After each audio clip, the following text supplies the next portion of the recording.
everyone, if you'd like to see the 2 skirts I've made this week, the work in progresses I've got, and a few things I picked up from St. Vincent de Paul, which is one of the op shops here in Australia, please stay tuned.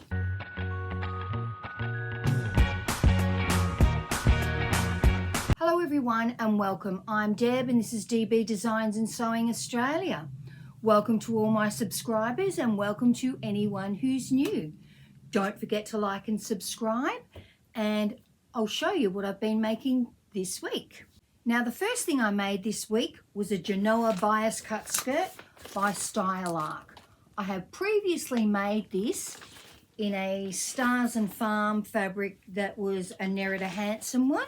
Now when I made the first one, it was on the original pattern, and I had written down that I made size 14, and then I did 7 centimetre seam allowances on each side. Only has 2 seams, 2 side seams. And then there was a re-release of the pattern, which, because I'd bought the first pattern, you just automatically get for free. So I had that pattern printed out, and this time I made the size 12 from the updated pattern, and it fits perfectly. No alterations, going exactly by the seam allowance, which I think is 1 centimetre. And I made it in this smoked lilac fabric. And here's the skirt here. Now I haven't got any photos with it on me because I haven't done the hem yet. Because it's bias cut, I am letting it drop. It's been on Tessie for about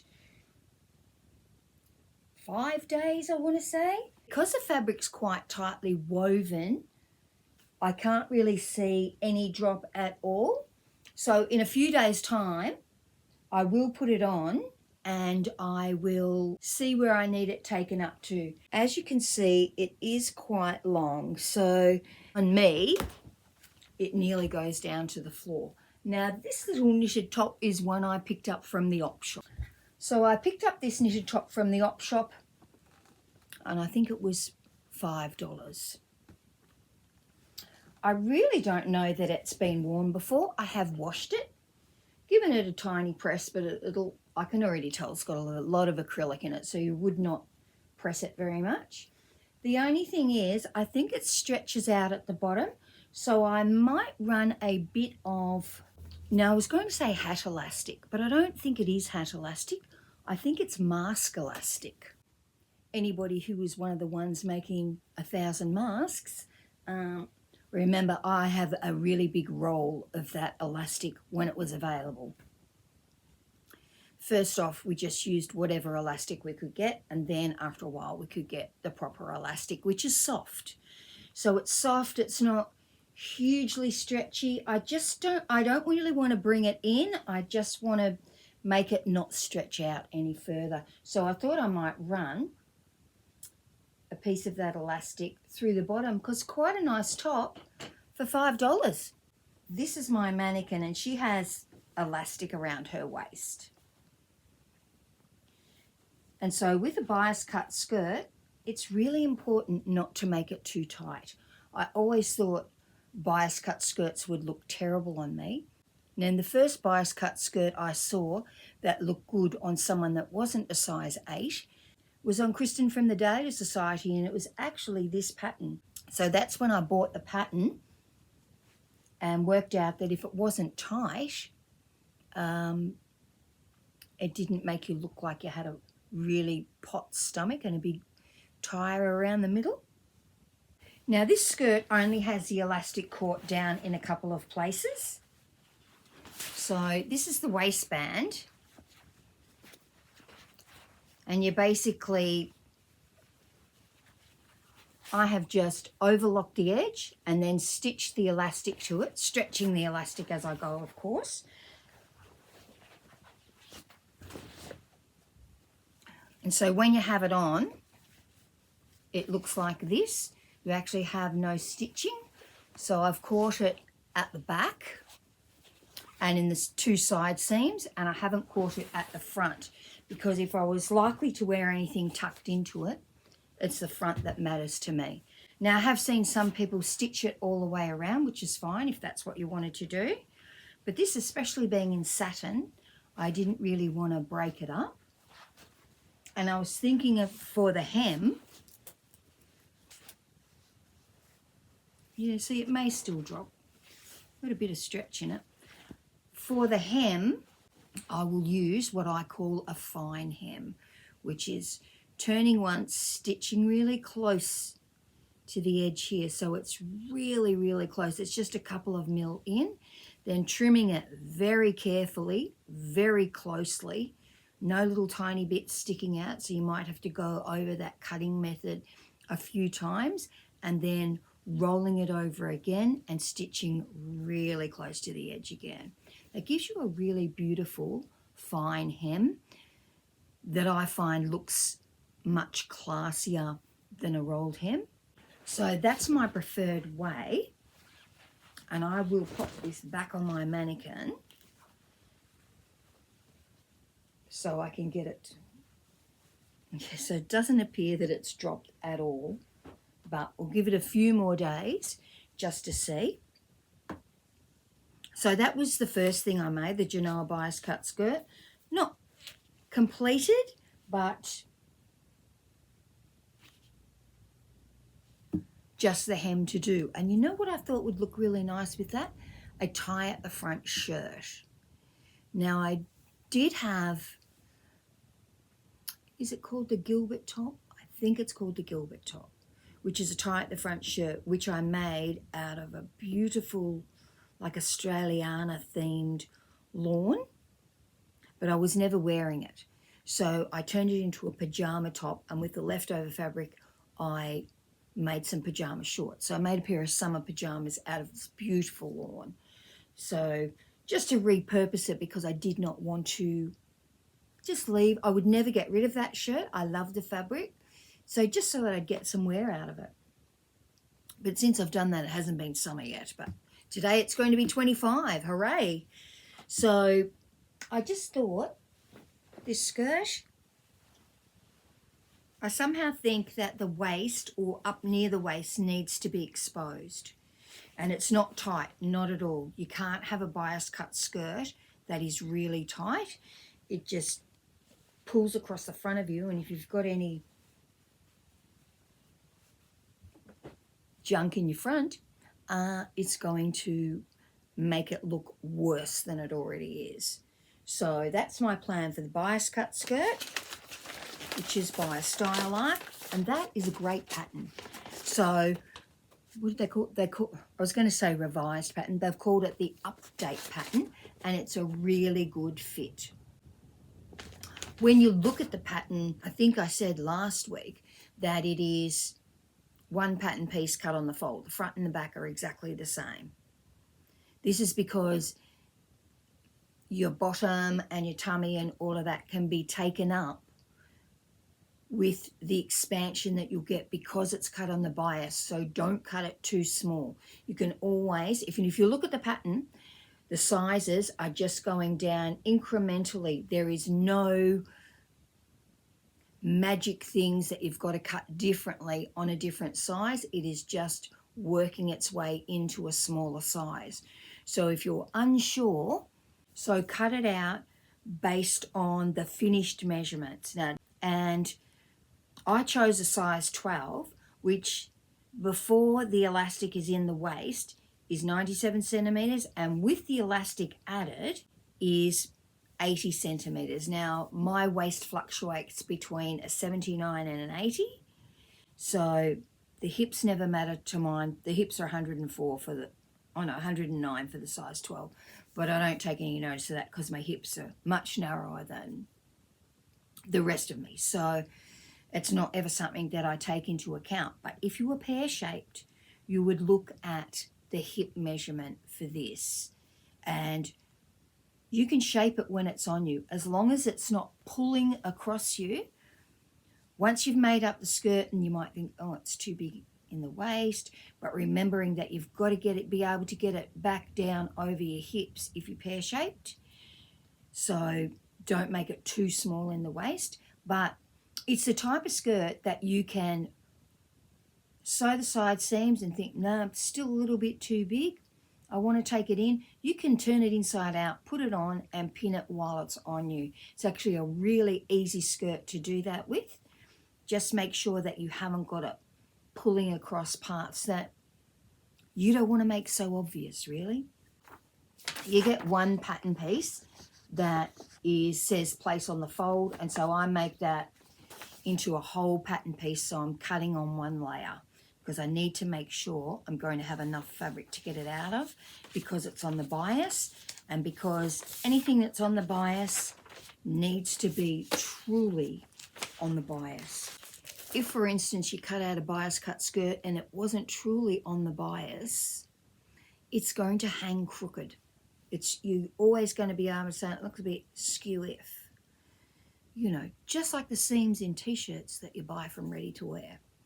If things are not cut correctly on the grain, they are not going to hang properly. And with a bias cut skirt, really important, because that's the whole idea of it. You want it to look bias cut. So after all that ranting and raving, the next thing I made was the Peppermint Wrap Skirt. Now, this is the Peppermint Wrap Skirt from Peppermint Magazine, and I made size D, whatever that means. I will have based this on my waist measurement. I think when you're looking at skirts and pants, that if you're pear-shaped, you need to base it on your hip measurement, and if you're not pear-shaped, so like me, I need to base it on my waist, because proportionately my waist is not in proportion with my hips. So I'm really an inverted triangle shape, so I base things on my waist measurement. Now if I'm doing a dress, I might base it on my upper bust measurement and then see if the pattern shows us an upper bust measurement, and then see if I need to do any sort of a bust adjustment, because the older I get, you seem to get more and more hollow here. It's probably just gravity. And so I find that a lot of things are too big in the shoulders, too big here, and I'm short from the shoulder to the bust, even though your bust seems to get lower and lower, and it depends how decent your bra is, I guess. So when I'm doing a dress, I'm really basing it around my bust and waist. The hips, as I said, they always fit. Generally, I don't take the hips in on anything, because it'll often be a flowy dress or a loose dress that's only got to fit in the waist or the bust, so you don't have to worry about the hip measurement. The only one that I can say is not like that was the Seasons of East Summer in New York, which has actually got quite a narrow skirt in it. That it's a lovely pattern, and I've got several of those dresses, but just be aware if you make the Seasons of East Summer in New York dress to make sure you measure that it's going to fit your hips. And in fact, personally, I would, if I was making it for someone else, I would measure their hips, and then I would measure the actual pattern pieces and not necessarily go off the finished size. Can't remember if it had a finished size on the pattern or if it was just for that size. I would measure the pattern pieces to make sure it was going to fit. It's a pattern that's easy to grade. So it'd be easy to grade from a 14 to a 16, and I think I made 14s in that pattern. So just be aware of that pattern, because there's nothing worse than cutting into your beautiful fabric and then it not fitting and thinking, do I add a piece? What am I going to do? So you can always add pieces into the centre back and make it look like it's a design feature. But we've all done that. But the Peppermint Magazine skirt, lovely wrap skirt. Really, really nice. And I purchased it through Peppermint Magazine, and you could give a donation, so I think I bought it for $5. And I used the African wax print, Now, I didn't know if I was going to use this or not because it was so stiff, or if I was going to use it for a bag. It would actually make a beautiful bag still, even though I've washed it. So it washed up soft enough that I thought that I would make this skirt. Now, we'll pop in pictures, photos. The pattern says to put a buttonhole in your waistband for the tie to go through, but I didn't do that. I remembered from when I was probably 13, not even 14 and 15, because my sister said that she remembers the skirts as well and that they did have a slot. She didn't sew, so she couldn't remember if I made them or Mum made them. So instead of doing the buttonhole, I did a slot for the tie. This is really busy fabric, so it's really hard to see. And it looks like it's got zigzag all over it, but it hasn't. It's just in the print of the fabric. So through here, our tie is going to go. So the skirt wraps around.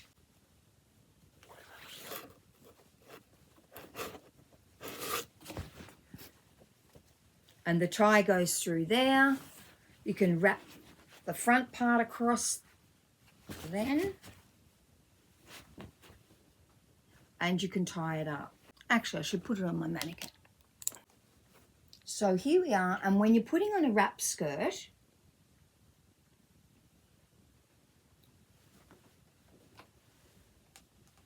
I think one of the most important things is that you need to see where your side seams are. And your side seams need to be on your side. So here's a side seam here, and here's a side seam here. So they're on the side.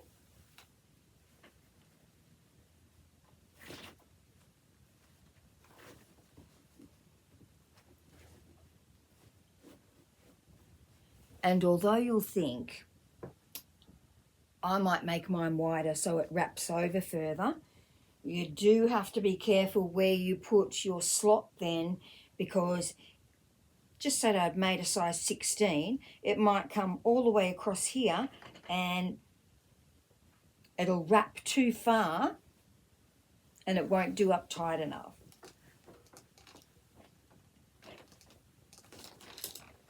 So I just have this piece of elastic on my mannequin, so I know where her waist is. So there's lots of different places you can tie this tie. You can tie it just like that on one side. You can wrap it around. It actually wraps around again. But that is how that slot system works. So rather than putting, so that is how that slot system works. So rather than putting a buttonhole in the actual waistband here, I just made this slot. Now to make the slot, I just got a piece of fabric and I ironed 2 layers of interfacing on it. I think I might have had a fine interfacing, so I did 2 layers. I did 2 layers because when I use interfacing, I'm trying to emulate the thickness or the density or the stiffness of the fabric that I'm putting it onto. So, you know, a very fine fabric, you would only use a very fine interfacing. In most cases. Most patterns will tell you if you need a much heavier one. So I just cut a piece that was, look, 7 centimeters by 4 centimeters. Ironed on the interfacing, overlocked 3 edges, the 2 short edges and 1 long edge. Then you lay it on the right side and you're stitching like a little letterbox on it. Don't stitch the top, we're just stitching this bit here onto the top of the skirt. The waistband is not on when this is being done. Then you clip into the corners. Now it's really important. So when I'm sewing, which is basically a square without the top bit, so I'm sewing down one side, then across, then up, and I'm pivoting on those corners. I have turned, and I turned my stitch length in this case down to 1.8. So I made the stitch length really, really short in those corners. So when I was coming up near the corner, I turned my stitch length down, turned the corner, stitched along, and then turned it back up again. Then when I got to the next, near the next corner, turned it down again, just so that when you clip into the corners, it's secure.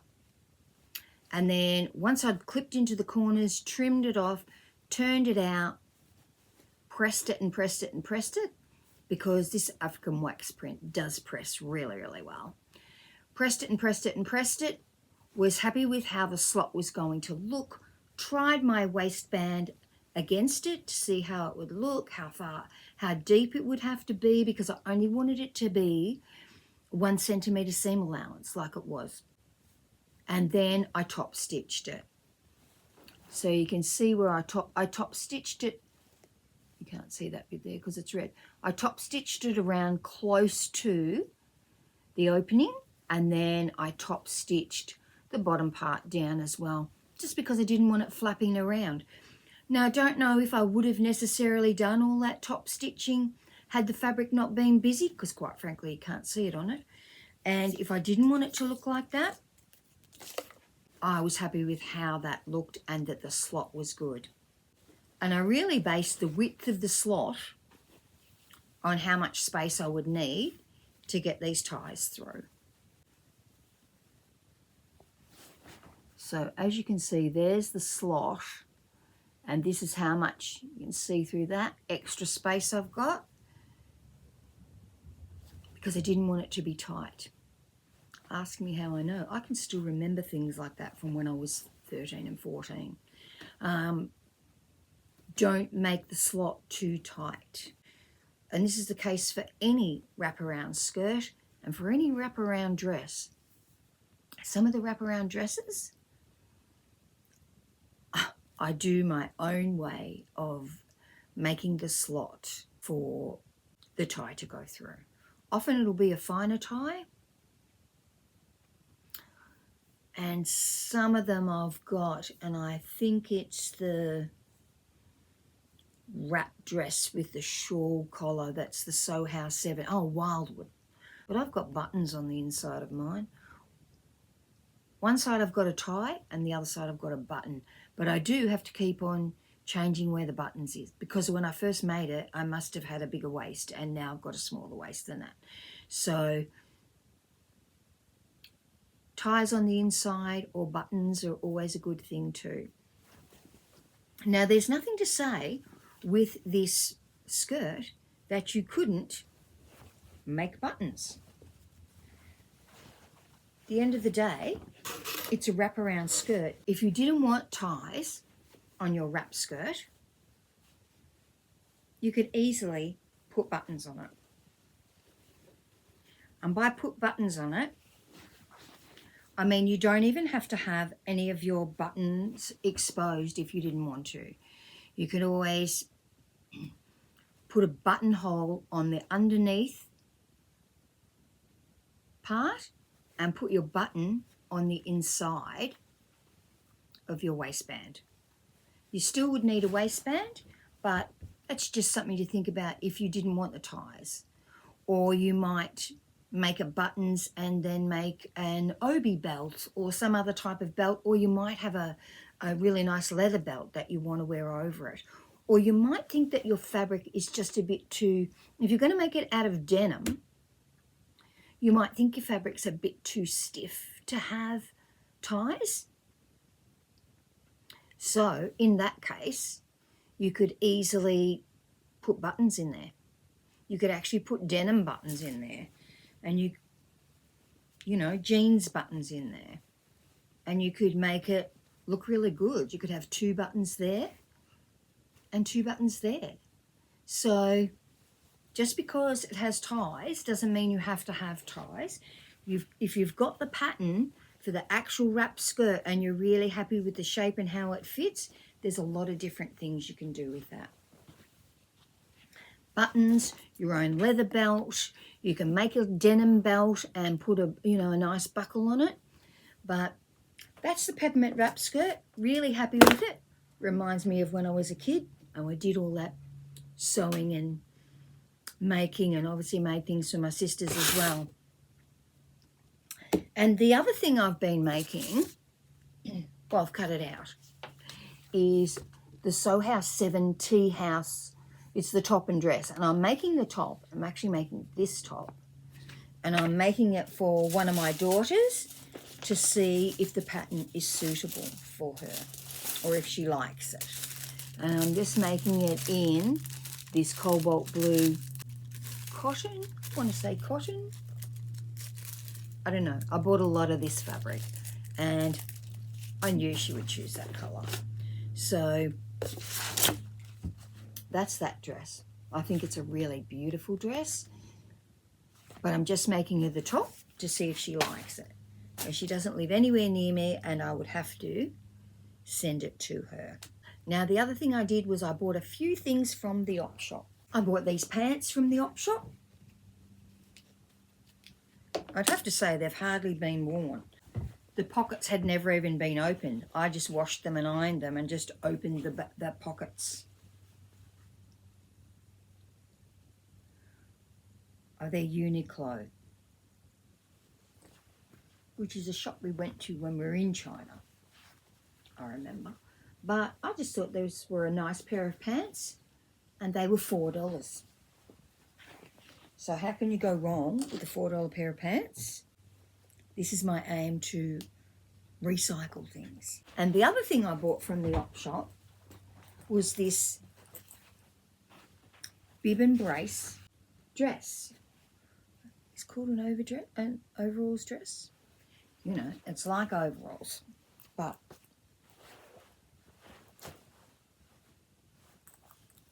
when I look at it, it's pretty short. But I love the fabric. Also, I think it will be way too wide. But when I looked at the inside of it and how it was constructed, and it's a city chic. I think it's size extra small. City chic extra small, yeah. But what I did think was, when I look at this is the side seam on the inside. If I think it's too big, look, they've just, that has not even been finished off on the inside. So I can just run it in and overlock it off if I think it's too big. And I think it's too short. So what I was going to do is get some black, I want to say denim, which I don't have any of. I want to say gabardine, which I don't have any of either. Some sort of heavyweight black fabric and add a band to the bottom like it's supposed to have it. So it looks like a design feature, but I have washed it and ironed it and trimmed it off because I'm not sure if it came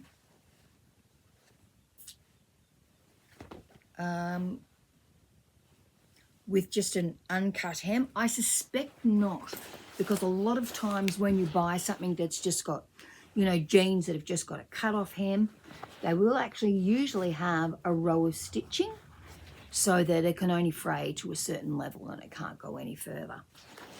But I thought that was really good for, I think that was $5 as well. There's a slight stretch in this denim. So I thought it might be really comfortable. Let's wear it with a, probably just a black t-shirt under it or a long sleeve t-shirt under it. So what am I wearing? I'm wearing New Look t-shirt which is 6481, which I made probably more than 18 months ago. And I'm wearing it with the Liz Taylor Groovy skirt, which when I make next time, I will make a little bit longer. You can just see those hideous knees. Mind you, I have got it on with Mary boots and socks because I've been outside and it's sunny and lots of the garden beds are overgrown. So there's like to be little slithery friends in there, which I did tell Madden when he was playing football, don't just jump into the garden bed and grab the ball out. Use a rake. Never know what lurks in there, especially if no one lived here for a while. The other thing I was going to do, Hannah did tell me that the dress fits me. She hasn't sent me a photo of her in it. But as this dress, or little swing, or you can do like the little swing top, does fit Mia.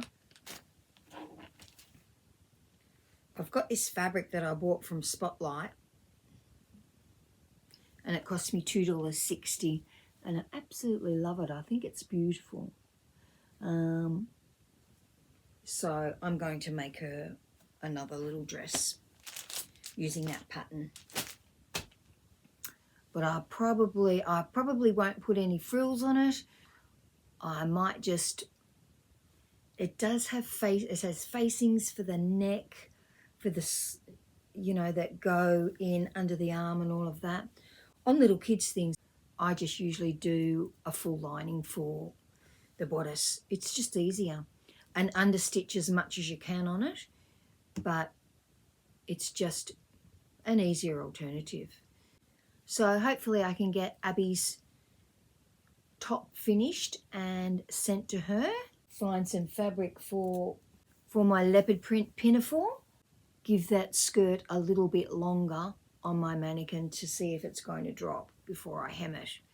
And hemming it will be deciding what shoes I would really wear with it, making sure it's the right length. I think that's probably the bigger issue. Because as it stands at the moment, it comes down to your ankles, which I think it needs to be shorter than that. It's okay to have it cocktail length. And I've got 8 things over there that I can see that are waiting to be cut out. So everybody have a wonderful week. I'll talk to you all soon. Please like and subscribe. I also have a Ko-fi account. If you've got any questions on how to do anything, or if you would like me to give you a demonstration of how to do that slot in a wrap skirt, please let me know and I can do that for you. Everybody have a great week. Bye.